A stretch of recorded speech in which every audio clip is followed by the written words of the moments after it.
Maayo buntag kaninyo maigsoon.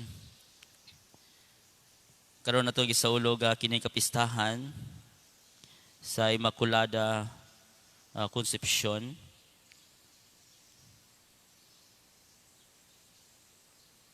O sa samang bahin ato usab nga gihatagan ang atong inahan nga si Maria og titulo nga mahimong reyna sa tanan nga mga santos. Mao kini ang paagi sa ato ang papamalandong nini nga kapistahan karon nga si Maria sa sinugdan pa lang giandam na siya daan. So nataw siya nga walay buling sa sala. Munay pasabot sa ato ang kapistahan karon. Ug tungod niini nga pagka limpyo, pagka putli, tungod niini nga preparation nga gihimo sa Ginoo alang kaniya ming follow kining mga gasa. Una nga gasa nga iyaha nga nadawat mao ang pagpahimugso sa Diyos nung bata. Pinaagi sa lalang sa Espiritu Santo ang pulong nagpakatao diha sa iyahang sabakan. Wala na'y bililhon nga gasa nga madawat sa usa ka tawo. Mao kini gitawag si Maria bulahan sa mga babay nga tanan. Tungod kay ang bata bulahan man pod. Bulahan ang iyahang anak nga si Jesus. Kaduha nga gasa nga dawat ni Maria mao nga pinaagi kaniya giisip siya nga reyna sa tanan nga mga santo sa langit. Tungod kay siya man lang ugway lain ang gipasaka sa tuang halangdon nga Dios lawas ug kalag. Tudako kini kayo nga gasa. Lain pang gasa nga nadawat ni Maria, gawas nga inahan siya sa tuong manunubos, nahimo po siyang inahan natong tanan nga mga buhi.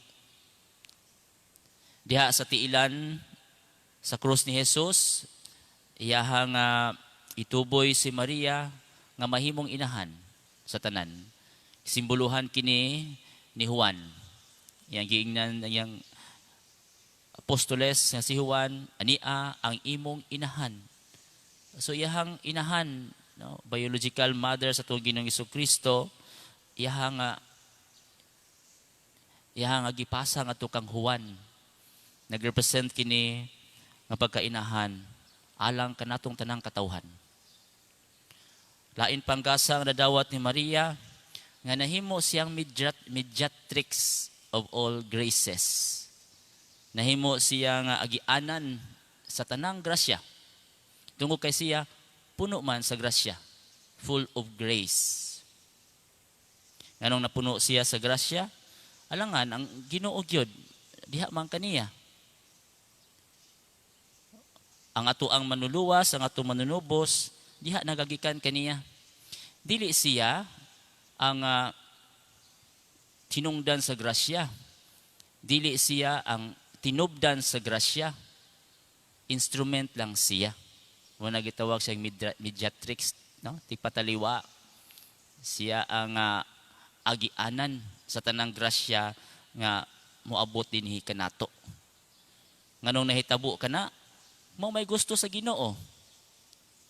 Mo may gusto sa Ginoo nga mahitabo kana diha kaniya.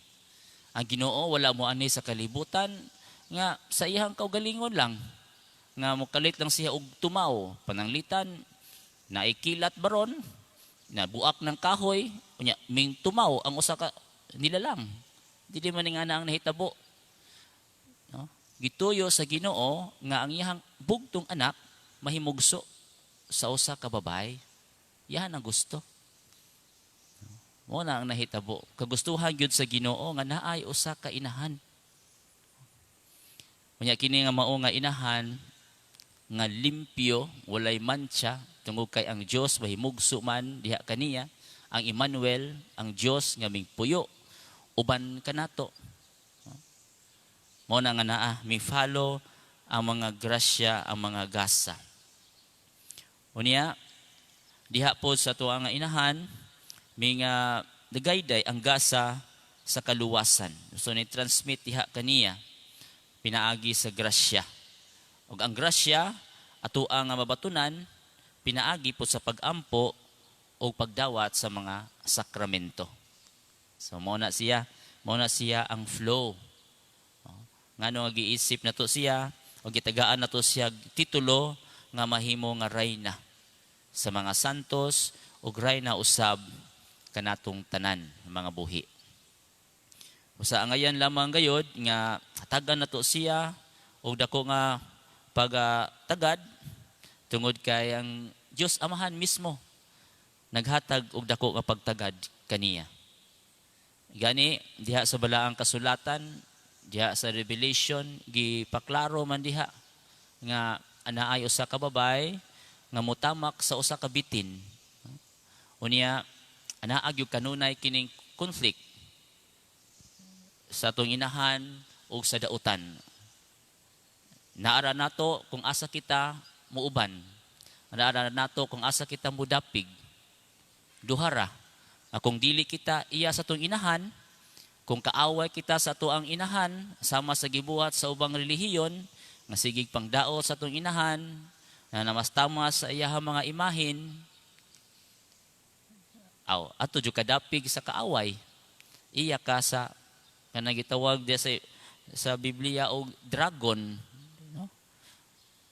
So mura ni og Team Maria og Team Dragon.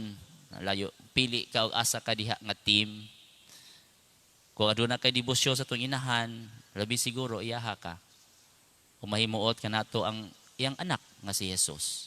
Apan kung dili ka iyahagyog ka sa dautan.